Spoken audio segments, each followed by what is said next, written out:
What is up, Metalheads? In today's video, I am going to go over with you how I went about painting Orin. This is Orin from Midnight Heroes. If you like Chibi figures, be sure to check out Midnight Heroes. Mind you, it's Midnight spelled M-I-D-K-N-I-G-H-T. So midnightheroes.com. So here I have Orin. And some people were asking me about doing a video about how I went about painting it. There are still some Twitch streams that might still be up of me painting it that might still be available, but I know on Twitch it only stays up for so long. Also, by the way, speaking of Twitch, do you like this new layout? This is the newest layout that was done, and it was done together by Hoodventure Time. Well, the guy it's Dante from Hoodventure Time, because Hoodventure Time's a group, but also it was by Kilted Viking as well. You know, Brandon, who is also our IT director for Metalhead Minis, he sat there and finished putting all of it together. Also, be sure to like and subscribe. So if you like miniature tutorials and walkthroughs, anything having to do with miniature painting and hobby, be sure to subscribe. So without further ado, like I said, let's go into how I went about painting this model. I try to keep it relatively simple and not do too many colors. I started off by doing a zenithal priming. For those who are not familiar, that's where you start off priming the model all in black, and then pick your light, choose your light source, which direction you want it to go into, and then do the white primer on top and let it fall in the highlighted areas. So with that said, because I did the zenithal priming, that allowed me to do the effect that I did with the hair that you see here. Okay, so what you're seeing here is the undercoat of the black primer, but what I did was, in order to achieve this look of the color for the hair with the highlight and everything, was I went over it with the Green Stuff World Intensity ink, and that's how I achieved that color with the hair and on the beard part there. Okay, and also the reason why I chose that color is because I thought it would really look good when I did the green for the eyes. I was kind of like following along with the original concept artwork when I did it, just so that you're aware. The skin tone, right? So I used Game Air in dark flesh tone. This is a really good color to use for dark skin. And what I like about it too is that if you want to go darker or more of a reddish or more of a golden and whatever, that color actually makes it pretty easy to do so. Like, you won't have to go too far either way in order to achieve the dark skin tone color that you want. The leather for the belt there and the boots, and even for some of the highlighting on the skin with dark skin tone, I used Game Air in leather brown because it was a really nice bronze color, which made it nice for the skin tone. And I didn't go too crazy on the highlighting, especially because of the size of the model, the way it's shaped and the surfaces. I didn't want to go too crazy or exaggerated. But anyway, there's some leather brown, and you'll see it on the bridge of the nose and the tops of the cheeks. And like I said, I also used it for the leather parts that you see, which are the boots and the belt. The boots were also done with some blackened brown to darken it a little bit. That's a Reaper Master Series paint, just so that you're aware. Now, let me put those aside so I know which ones I already talked about. There.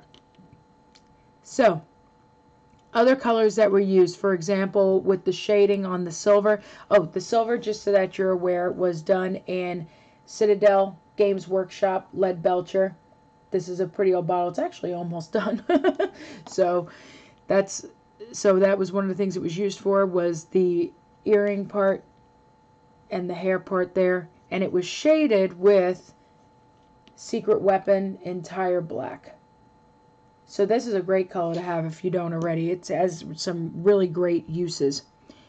The darker gray colors that you're seeing there was done in Secret Weapon in rubber, which I thought I had in front of me, but I do not. But anyway, it is the in-between of the tire black and the rubber highlight. This is a triad set for paints that you should totally get if you don't have it already.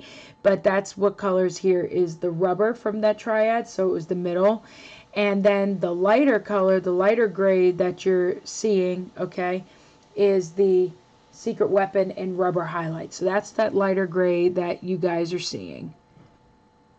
This is also in Lead Belcher, that part there with the show. Sorry, that's in the silver there, around there as well, just so that you're aware. As for this part here, the lighter gray, what I did was I took, there's a GW light gray that I use that I don't have in front of me right now because I'm using it for in another part of the studio for another figure. But you could also do the same kind of color using a rubber highlight and mixing some white in there. And I wanted it to be a lighter gray, not totally white, right? So that's what I did to do the cape. Now, for the eyes and for what you're seeing here around the edges of the outfit, I used, this is P3 and Necrotite green that I transferred into a dropper bottle. It helps the paints last longer and it gives me more control over how much paint I use, and I just prefer it. It's just a cleaner, neater way of doing it for me anyway. So that's what I use, Necrotite green. And in some spots to start some highlighting, GW Scorpion green because it's a little lighter. And then to add more highlight, Game Air in Moon Yellow. And that gave it the brightness. And then for the highlighting of the eye, Golden Titanium White. That's how I did what I like to call the boop. And then the white part of the eye that you see there, I just did in plain white, because since it's chibi, it's okay if it looks cartoony. So I just did regular white. And I did do some outlining with some black, so just so you're aware. I also did some black for the eyelining of the eye there at the top. I did that.